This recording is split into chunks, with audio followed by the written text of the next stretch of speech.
আসসালামু আলাইকুম, সবাইকে শুভেচ্ছা জানাচ্ছি। মাসুম মাহবুব। রাজনীতি কখনো অন্ধকারে হাঁটছে, কখনো আলোর দিকে একটু হলেও পা বাড়াচ্ছে, আবারও অন্ধকারে চলে যাচ্ছে। 24-এর বিপ্লবের পর যে বাংলাদেশ একটা অন্যরকম বাংলাদেশ হতে পারত, সেই বাংলাদেশটির প্রতিদিনকার টেনশন ক্রমান্বয়ে বাড়ছে।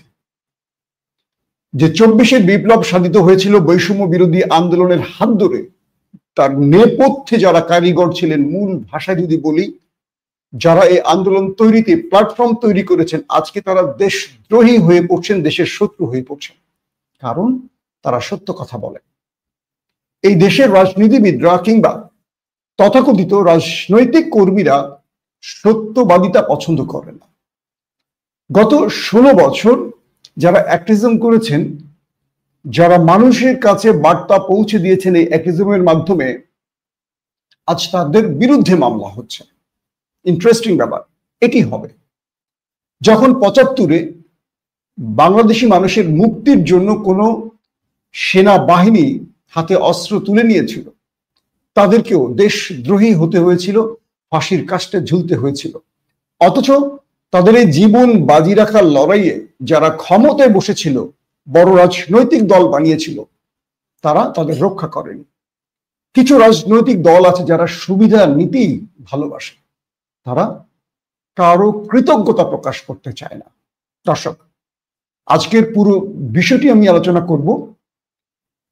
প্রফেসর ইউনূস কেন 4 জন নেতাকে নিয়ে আমেরিকা সফরে গেলেন, আলোচনা করব রাজনীতির এই খেলায় শেষ পর্যন্ত কে জিততে পারে, বিএনপি, জামাত সহ আরো যে দলগুলো।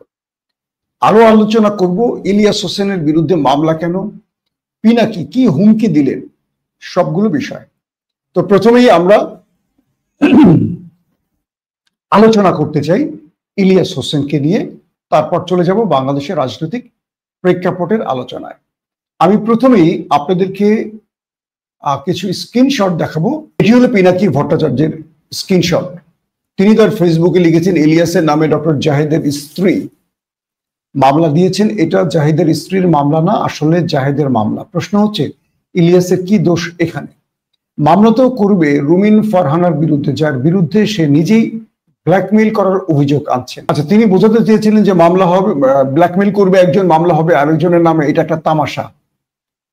বাংলাদেশের আদালতে সবই কি উন্মাদ হয়ে গেছে? এ মামলা যদি আমলে নেওয়া হয় তাহলে কলে খবর আছে, ইলিয়াসের গায়ে হাত দিলে আমি তারে ছাইরা দিব না, মাইন্ড ইট। পিনাকি ভট্টাচার্য এই পোস্টটি করেছেন। আমরা আরেকটি ভিডিওতে একটু দেখে আসছি আসলে কি কারণে এটি হয়েছিল। ডক্টর জাহিদের স্ত্রীর ফেসবুকে গতকালকে একটি পোস্ট করা হয়েছে, আপনারা দেখতে পাচ্ছেন আমার স্ক্রিনে। মূলত এই লম্বা বিষয়টির মধ্যে তিনি যে বিষয়গুলো উল্লেখ করেছেন, তার দাম্পত্য সঙ্গী, মানে তার স্বামী বা স্বামী মনে হয়, বয়ফ্রেন্ড তো হওয়ার কথা না, স্বামী, দাম্পত্য সঙ্গী ডক্টর জাহিদকে উদ্দেশ্য করে বলেছেন যে তাকে ব্ল্যাকমেইল করছে একজন নেত্রী, ইলিয়াস, যাকে বলছেন রুমিন ফারহানা। তো এর আগেও এই রুমিনকে নিয়ে এই নারী আনা নাসরিন, ডক্টর জাহিদের স্ত্রী, তিনি ফেসবুকে অনেক পোস্ট করেছেন। তো এবার তিনি বলছেন যে তার স্বামী আতঙ্কিত ছিল, তাকে ব্ল্যাকমেইল করা হচ্ছে এবং একটি ভিডিও দিয়ে তাকে ব্ল্যাকমেইল করছে কোন একটি বড় দলের ক্ষমতাধর নেত্রী, অর্থাৎ রুমিন ফারহানাকে তিনি ইঙ্গিত করছেন।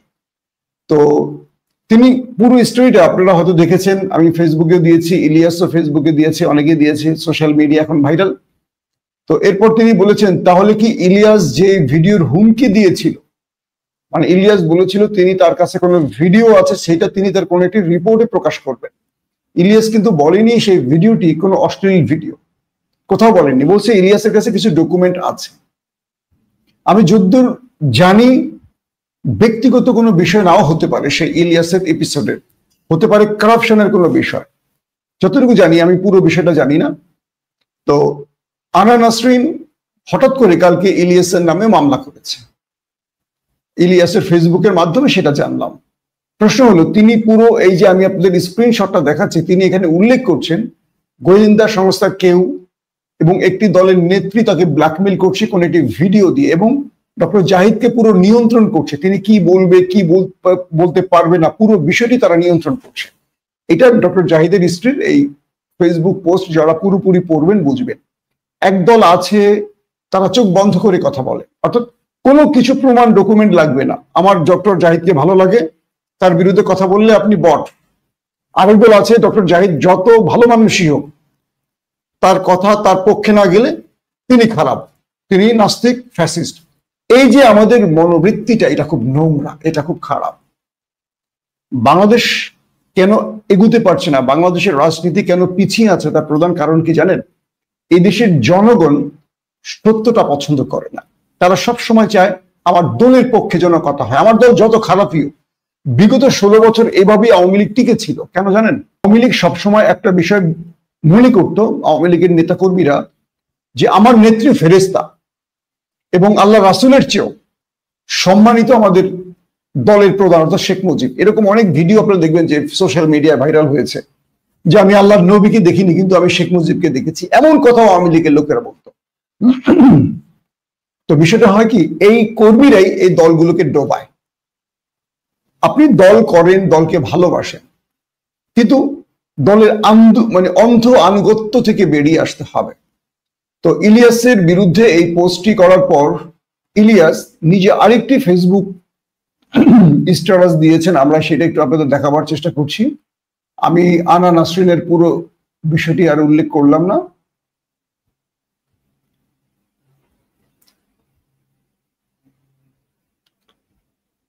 আপনারা স্ক্রিনে দেখতে পাচ্ছেন এখন আরেকটা স্ট্যাটাস আসছে কি স্ক্রিনে?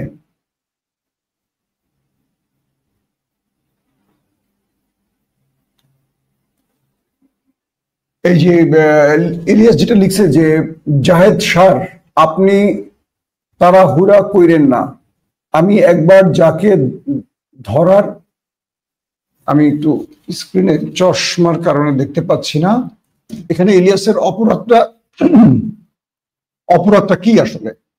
তার কাছে তথ্য আসছিল ডক্টর জাহিদের সাথে কোনো একজন নারী নেত্রীর সম্পর্কের ব্যাপারে, এবং ইলিয়াস সেই বিষয়টি সামনে আনার পর, ইলিয়াস সামনে আনার আগে ডক্টর জাহিদের স্ত্রী প্রথমেই ফেসবুকে ওই নারী নেত্রীকে নিয়ে পোস্ট করেন এবং তিনি উল্লেখ করেন সেই নারী নেত্রীকে নাম করি যে তার সংসারে ফাটল ধরাচ্ছেন এই নারী নেত্রী। এখান থেকেই ওই ব্যক্তির মাধ্যমে ইলিয়াসের কাছে তথ্য আসে, আমি যতটুকু জানি। এরপর ইলিয়াস ফেসবুকে বিষয়টি জানায়। তারপর ডক্টর জাহিদ তার স্ত্রীকে হুমকি দেয় যে তুমি যদি এই রিস্কটা নিতে যাও আমি তোমাকে ডিভোর্স দিব। এরকম অনেক ঘটনাগুলো ঘটে যায়। এরপর আনা নাসরিন আবারও পোস্ট করেন, আবারও ইলিয়াস পোস্ট করেন, আবারও আনা নাসরিন দীর্ঘ পোস্ট করেন, এবং সেখানে তিনি ডক্টর জাহিদের চরিত্রের বিষয়টিকে প্রকাশ করে দেন যে তার স্বামীর একজন প্রেমিকা বা বান্ধবীর সাথে তার আপত্তিকর ভিডিও আছে, এবং সেই ভিডিও দিয়ে ডক্টর জাহিদকে ব্ল্যাকমেইল করা হচ্ছে। কে করছে? ওই নারী নেত্রী এবং গোয়েন্দা সংস্থার লোক। এটা কিন্তু ইলিয়াস বলছে না, এটা বলছে ডক্টর জাহিদের স্ত্রী। তিনি বলছেন যে তাহলে কি ইলিয়াস যে ভিডিওর হুমকি দিচ্ছে এটা কি সেই ভিডিও? এটা হলো আনা নাসরিনের বক্তব্য। এখন বলেন ইলিয়াসের দোষটা কোথায়? তাহলে তো প্রথম মামলা হওয়া উচিত ডক্টর জাহিদের স্ত্রীর বিরুদ্ধে, যিনি তার স্বামীকে সন্দেহ করছেন একজন নারী নেত্রীর সাথে অবৈধ সম্পর্কের হিসেবে, তাই না? কিন্তু দোষটা হলো ইলিয়াসের, হয়ে গেল মামলা ইলিয়াসের। প্রশ্ন হলো আমাদের আদালতে চাইলেই যে কারো নামে মামলা করা যায়? তাহলে এখন যদি কেউ 10টা মামলা, ইলিয়াসেরও তো ভক্ত আছে, 10 জন গিয়ে যদি আনা নাসরিনের নামে মামলা করে কি দাঁড়াবে? এই বিষয়গুলো আমাদের একটু চিন্তা করা খুব জরুরি। আর আদালতের মামলার বিষয়টি হলো, কোনো মামলা করা যায় কিন্তু সেটা আমলে নিতে একটা তদন্ত বিষয় থাকে, একজন ম্যাজিস্ট্রেটের আন্ডারে তদন্ত হয়, এই মামলাটা আদৌ রুজু হবে কিনা, মামলাটার কোনো সত্যতা আছে কিনা। আমরা আমাদের আদালতের প্রতি আস্থা রাখি যে এই মামলাটার পেছনে যারাই থাকুক, যে উদ্দেশ্যেই থাকুক, অবশ্যই বিষয়গুলোকে আপনারা নজরে আনবেন। এটা কতটুকু মামলা হওয়ার মানে মামলা হতে পারে। একটা মামলা যদি আজকে হয়ে যায়, কালকে কিন্তু আরো 100টা মামলা হয়ে যাবে। দুপক্ষেরই ভক্ত আছে, মামলা হতেই শুরু করবে, এটা আর শেষ হবে না। আমরা এই বিষয়টি চাই না। আনা নাসরিন, আপনাকে শ্রদ্ধার সাথে বলছি, বিষয়গুলো ভাববেন, কারো ক্রিয়ানক হয়ে কাজ করবেন না। এটা কারণ এখন পর্যন্ত ইলিয়াস হুমকি দিলেও কোনো ভিডিও ছাড়েনি। আমি যতটুকু জানি যে ডক্টর জাহিদ আমাদের 24-এর বিপ্লবে ভূমিকা রাখা একজন শক্ত বা সাহসী কণ্ঠস্বর, এবং যে কারণে ইলিয়াস ফেসবুকে কথাগুলো বললেও কোনো বাস্তবিক ভিডিও রিলিজ করেনি। আমি যতটুকু জানি, কনফার্ম হয়ে বলতে পারবো না, সেটা হয়তো ইলিয়াস ভালো বলতে পারবে, যে তার একটা লাস্ট কথা ছিল যে ডক্টর জাহিদ বিপ্লবে ভূমিকা রেখেছেন, যে কারণে ইলিয়াস বললেও শেষ পর্যন্ত কোনো এপিসোড তাকে নিয়ে করেনি। কিন্তু এখন বোধ হয় বিষয়টি আরো হার্ড হয়ে গেল এই মামলার কারণে, বা যে যাই হোক না কেন, যে ঘোলাটে পরিস্থিতি তৈরি হয়েছে, এখন এটা বোধ হয় আর কন্ট্রোলের বাইরে চলে গেছে। তারপর আমি ইলিয়াসকে বলবো, আমরা যেই মতদর্শেরই লোকই না কেন, জাহিদ সাহেব তিনি বিগত সময় আমাদের ফ্যাসিস্ট বিরোধী আন্দোলনে একজন সাহসী কণ্ঠস্বর। আমরা একে অপরের প্রতি সম্মান বজায় রাখার চেষ্টা করব। তবে ইলিয়াসের বিরুদ্ধে মামলাটি ইলিয়াসকে আরো ক্ষিপ্ত করবে, এটাও মেনে নিতে হবে আমাদের। দর্শক, কয়েকটা বিষয় আমাদের আসলে রাজনৈতিক আলোচনায় রাখা খুব জরুরি। আমরা দ্বিতীয় পর্বে এখন আলোচনা করতে চাই, সেটা হলো জামায়াত তার 5 দফা দাবিতে রাজপথে নেমে গেছে। আমরা দেখলাম ঢাকা মহানগরে জামাত বিশাল শোডাউন করেছে বিক্ষোভের। পক্ষান্তরে বিএনপি তার বার্তাগুলো দিয়েছে খুবই স্ট্রং, কোনোভাবেই তারা পিয়ার মানবে না। জুলাই ঘোষণাপত্রের যেটি আইনি ভিত্তি, সেটি জামাত তার দাবি আদায় না হওয়া পর্যন্ত নির্বাচনে যাবে না। আমরা যখন এই বাংলাদেশের ব্লগগুলো করি, বাংলাদেশের রাজনীতির বিষয় নিয়ে কথা বলি, অনেকেই আমাদেরকে পক্ষে বিপক্ষে ভাগ করেন। একটা সহজ কথা বলি, ইলিয়াসকে যারা জামাতি বলেন, তারা 5 তারিখের আগে কখনো ইলিয়াসকে জামাতি বলেননি। তারা সবাই হুমড়ি খেয়ে ইলিয়াসের ভিডিও দেখতেন। আপনি জানেন যে ইলিয়াসের এই যে বক্তব্যগুলো অনেকাংশই নেপথ্য থেকে কেউ হয়তো বলায়। তারেক রহমানের মতো লোক, যিনি ইলিয়াসের এই কথাগুলোর পেছনে তার কিছু মেকানিজম থাকে, আপনারা হয়তো কল্পনা করেন তো, বিএনপির হাইকমান্ড অনেক সময় এই কথাগুলো বলতে বলে, নিজেরা বলতে না পারলেও নিজেরা বলে। আমি একটা ছোট্ট হিসেব দেই। ধরেন এই বিষয়টিতে আপনি পুরো বিষয়টি বুঝে নেবেন। ধরেন ক্ষমতায় আছে বিএনপি, একটা উদাহরণ দিয়ে বলছি। প্রচন্ড চাপ আমেরিকা এবং ভারতের, যে আমাদেরকে এই কাজটি দিতে হবে, বা আমাদের এই বিষয়টি তোমাদের অনুমোদন দিতে হবে, নতুবা তোমাদের ক্ষমতা থেকে সরিয়ে দেব। তো বিএনপি এই কাজটি চায় না। এরকম বেগম জিয়ার আমলে হয়েছে। তো অবশ্যই এটা বেগম জিয়ার সময় বলছি, গল্পটা এরকম যে তাকে প্রচন্ড চাপ দিচ্ছে ভারত এবং আমেরিকা, এটা করতেই হবে, এটা করতেই হবে। বেগম জিয়া দেখলেন যে এটা করলে তো আমার দেশের বিরুদ্ধে চলে যায়। তখন বেগম জিয়া গোপনে তার পছন্দের কিছু সাংবাদিককে ডাকলেন, কিছু বুদ্ধিজীবীকে ডাকলেন, কিছু সাহিত্যিক, অভিনেতা, সেলিব্রিটিকে ডাকলেন, ডেকে বললেন মাঠে নামো, আমার বিরুদ্ধে মাঠে নামো, বিএনপির বিরুদ্ধে মাঠে নামো। বিএনপির বিরুদ্ধে তোমরা স্লোগান তোলো, যেন বিএনপি এই রাষ্ট্রবিরোধী এই কাজটা করতে না পারে। বিষয়টা বুঝতে পারছেন? ধরেন তাদের মধ্যে আমি একজন, তাদের মধ্যে আমিও একজন ছিলাম। তো আমাদেরকে মাঠে নামানো হলো বিএনপির বিরুদ্ধে কথা বলার জন্য, মানববন্ধন করার জন্য। আমরা মাঠে নেমে গেলাম, কিন্তু বিএনপির যারা মাঠে গ্রামের ওই বলদ ছলদ কিছু আছে না, সবাই না, কিন্তু এটা মাইন্ড করবে না বলদ ছলদ শব্দের জন্য, কিছু আছে যারা রাজনীতি বোঝে না, ভাই রাজনীতি করে, অমুক ভাই তমুক ভাই, এদের রাজনীতি ভাই। এরা বিএনপি করে না, আওয়ামী লীগ না, কিছুই না, শুধু ভাইয়ের পিছিয়ে ছোটে। কেন? ভাইয়ের পিছিয়ে ছুটলে দিন শেষে 200 টাকা পাওয়া যাবে। এমপির বাজার করলে এমপির নাম করে চাঁদাবাজি করা যাবে। কিছু দেখবেন মাঠ পর্যায়ে গ্রাম অঞ্চলে কিছু লোক আছে, সাবেক এমপি হোক, বর্তমান এমপি হোক, নেতা হোক, তার পেছনে থাকে, তার বাজার করে, তার জুতা মুছে যায়, তার ছেলের মাথা ছাতি ধরে, তার স্ত্রীর জুতা মুছে দিবে, গাড়ির দরজা খুলে দিবে। তো এরা নেতার সঙ্গে থাকবে, ছবি তুলবে। তারপরে যখন ক্ষমতা আসার লক্ষণ শুরু হবে, এরা কি করবে জানেন? এরা কি করবে? এই ছবিগুলো ভাইরাল করে, নেতা বলছে, এমপি সাহেব বলছে, এটা বলছে, ওইটা দখল করবে, ওইটা দখল করবে, ওইটা দখল করবে। আর যারা ত্যাগী নেতা, এরা না খেয়ে মরবে। মাঠে ঘাটে যারা লড়াই সংগ্রাম করেছে, তারা না খেয়ে মরবে। কিন্তু ওই যে নেতার সঙ্গে থাকে, তাদের বাজার করে, তাদের ছেলের মাথা ছাতি ধরে, জুতা মুছে দেয়, তাদের দেখবে টাকার অভাব হয় না, তাদের সম্পদের পাহাড় জমে যায়। এরাই কিন্তু এই বিতর্কগুলো তৈরি করে। আমরা যখন কোনো ভালো পজিটিভ বিষয় উল্লেখ করি, আমাদের দেখবেন লেখে বট, ভাই আমরা যে কথাগুলো বলি তুই বট বুঝবি কি করে? আমাদেরকে উপর থেকে অনেক প্রেসক্রিপশন দেওয়া হয় কোন কথাটা বলা লাগে, কোন কথাটা বলা যাবে না। আসলে তো বেগম জিয়া আমাদেরকে নামাই দিলেন মাঠে, সাংবাদিকরা নামলো, অভিনেতা অভিনেত্রীরা নামলো, সাহিত্যিক কলাম, বুদ্ধিজীবী কলাম, সবাই নামলো। আমরা বিএনপিকে ধুয়ে দিলাম। বিএনপি ভারত আমেরিকাকে দেখালো যে না, এটা বাস্তবায়ন সম্ভব না, দেশের মানুষ ক্ষিপ্ত হয়ে গেছে। বিষয়টা কি বুঝতে পারছেন আপনি? বিএনপি চায় না এই কাজটা করতে, কিন্তু তার উপরে এস্টাবলিশমেন্ট বা ইন্টারন্যাশনাল এস্টাবলিশমেন্টের চাপ আছে। তখন নেপথ্যে আমাদেরকে মাঠে নামিয়ে দিল বিএনপি সমালোচনা করতে। এখনো তাই হচ্ছে। আপনারা একটু বোঝার চেষ্টা করবেন যে আমরা অনেক সময় অনেক কথা বলি, বিএনপির সমালোচনা করি। কেন করি? কারণ বিএনপির অনেক নেতা চাইছে, ধরেন তারেক রহমান কিন্তু চরম ভারত বিরোধী একজন লোক, কিন্তু তার এখনকার প্রেক্ষাপটে কি মনে হচ্ছে যে তিনি ভারতের কোলে চলে গেছেন। বিষয়টা কি তাই? ভারত জীবনে তারেক রহমানকে বিশ্বাস করবে, বা তারেক রহমান জীবনে ভারতকে বিশ্বাস করবে? যার বাবার মৃত্যুর সাথে ইন্ডিয়ার হাত জড়িত আছে। এরশাদকে পরবর্তী এই ভারতই বাংলাদেশে 8-9 বছরের জন্য এস্টাবলিশ করে গেছে, একদিনের জন্য ইন্ডিয়া তাকে টাফ টাইম দেয়নি। পৃথিবী উল্টে গেল, জিয়া পরিবার ভারতের পক্ষের হবে? হবে না। কিন্তু তারেক রহমান কখনো কখনো ধরে রাখবেন তার নেতাদের দিয়ে কিছু কথা বলাবেন ভারতের পক্ষে, আবার আমাদের মতো মানুষকে দিয়ে তাকে সমালোচনা করাবেন। এটা রাজনীতির একটা খেলা। কেন? তাদের বোঝাতে হয় যে আমি আপনাকে এটা দিতে চাই কিন্তু পারছি না, কারণ জনগণ খেপে গেছে।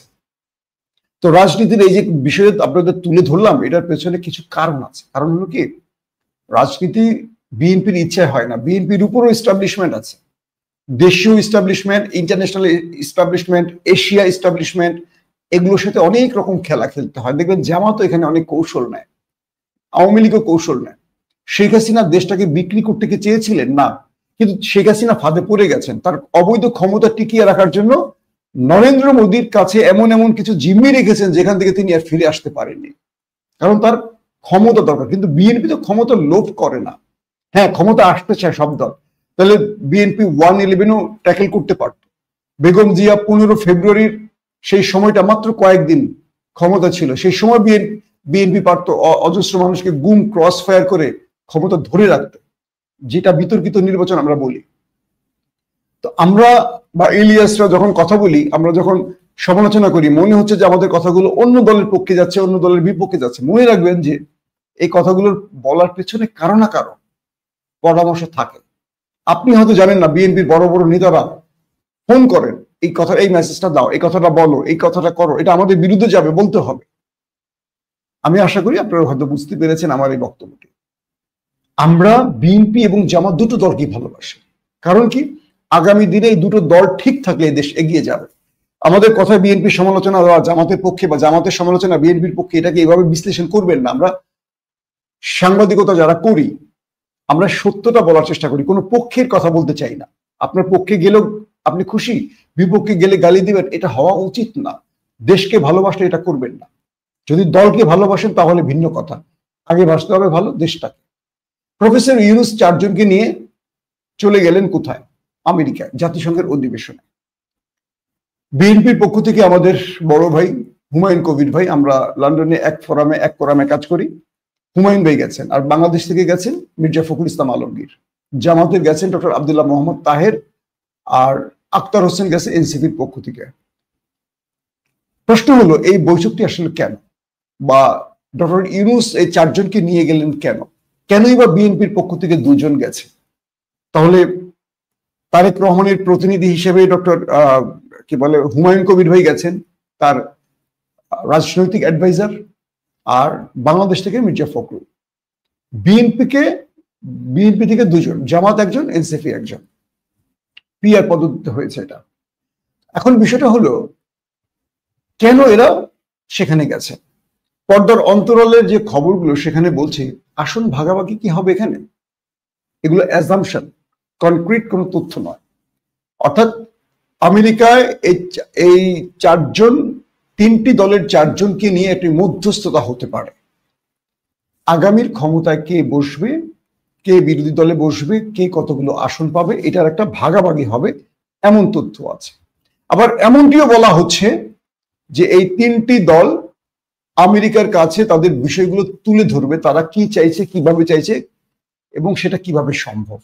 অর্থাৎ পর্দার অন্তরাল অন্তরালের খবরগুলো সবসময় অ্যাজাম্পশনের আলোকে হবে, 100% কোনোটা হবে না। প্রশ্ন হলো ডক্টর ইউনূস তাদেরকে নিয়ে গেলেন কেন? তার মানে তিনি কি বাংলাদেশে ফেল করেছেন? আপাত দৃষ্টিতে ইউনূসকে পুরোপুরি আমরা ফেল করতে দেখেছি। যে ইউনূসকে মানুষ বলতো স্যার আরো 5 বছর, আরো 5 বছর, ঈদের জামাতে এভাবে স্লোগান উঠতো, মানুষ চিৎকার করে বলতো। এখন মানুষ অপেক্ষা ইউনূস কখন বিদায় নেবে। কারণটা কি জানেন? ইউনূস সরকার আমাদেরকে যে হোপ দিয়েছিলেন বা আমাদের যে প্রত্যাশার বাণী শুনিয়েছিলেন, শেষ সময় এসে তিনি ব্যর্থ হয়েছে। তিনি এখন কোন রকম একটা এক্সিট রুট চাইছেন, বিদায় নিতে চাইছেন। যেহেতু এদেশে তার ব্যবসা বাণিজ্য আছে, তাই তিনি কাউকে আর চটাতে চাইছেন না। এখন পিআর, জুলাই সনদের সাংবিধানিক বা আইনি ভিত্তি, এরকম যে 5টি দাবি, এই দাবিগুলো জামাত আদায়ের জন্য যেভাবে কঠোর হয়ে মাঠে নেমেছে, আমেরিকা থেকে আসার পর জামাতের সেই অ্যাটিটিউডটা কেমন হয় আমরা দেখব। আমেরিকা কি জামাতকে কোনো ধমক দেবে? অথবা আমেরিকা কি বিএনপিকে সমঝোতা করতে বলবে?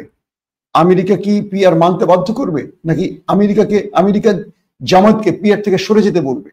এটি হয়তো আমরা খুব শীঘ্রই বুঝবো তাদের চলে আসার পর এবং রাজনৈতিক কর্মসূচির মাধ্যমে। তবে এইটুকু বোঝা যাচ্ছে প্রফেসর ইউনূস এই মুহূর্তে তার নির্দেশে দেশ চালাতে পারছেন না। এই দেশের মধ্যে ক্ষমতার ভারসাম্য পরিবর্তন হয়ে গেছে। গ্রুপ ওয়াইজ, মানে যেখানে জামাত সেখানে জামাত কন্ট্রোল করছে, যেখানে বিএনপি কন্ট্রোল করছে, যেখানে সেনাবাহিনী সেখানে সেনাবাহিনী কন্ট্রোল করছে। তবে একটি বিষয় বিএনপির জন্য আতঙ্কের, সেটি হলো রাষ্ট্রের দুটো পজিশনে এখনো কট্টর দুজন আওয়ামী লীগ বসে আছে। একটা হলো প্রেসিডেন্ট, আর একটা নাই বললাম, আপনারা বুঝতে পেরেছেন। এবং বিএনপি এই ভুলটির মাসুল দিতে পারে আগামী দিনগুলোতে। এইটুকু বোঝা যাচ্ছে যদি ফেব্রুয়ারিতে নির্বাচন না হয়, দেশ তৃতীয় কারো হাতে চলে যাবে। এরপর বিএনপি জামাতকে, জামাত বিএনপিকে দায় দিয়েও লাভ হবে না। মনে রাখবেন, প্রতিদিন ঢাকা শহরে আওয়ামী লীগের মিছিল বাড়ছে। কয়েকটি মিছিল থেকে স্বেচ্ছাসেবক দল বা যুব দলের গ্রেফতারের খবর পাওয়া গেছে সোশ্যাল মিডিয়ায়, দেখেছি। তার মানে কি, আওয়ামী লীগ রাস্তায় মিছিল করছে, সেখানে স্বেচ্ছাসেবক দলের নেতা গ্রেফতার কেন? আবার বিএনপি বলেছে আওয়ামী লীগকে মিছিল করতে দেবে, তারা কোনো বাধা দেবে না, কেন? আমার কেন যেন মনে হচ্ছে বিএনপি এখানে একটা বড় ভুল করছে। সেই ভুলটা আমি এক নজর আপনাদের একটা ভিডিওর মাধ্যমে দেখাবো। যারা এই দৃশ্যগুলো ভুলে গেছেন তাদেরকে দৃশ্যটা একটু মনে করিয়ে দিতে চাই। আমরা এই দৃশ্যগুলো ভুলিনি, কিন্তু আপনারা ভুলে গেছেন হয়তো, তাই আপনাদেরকে এক নজর দেখাই।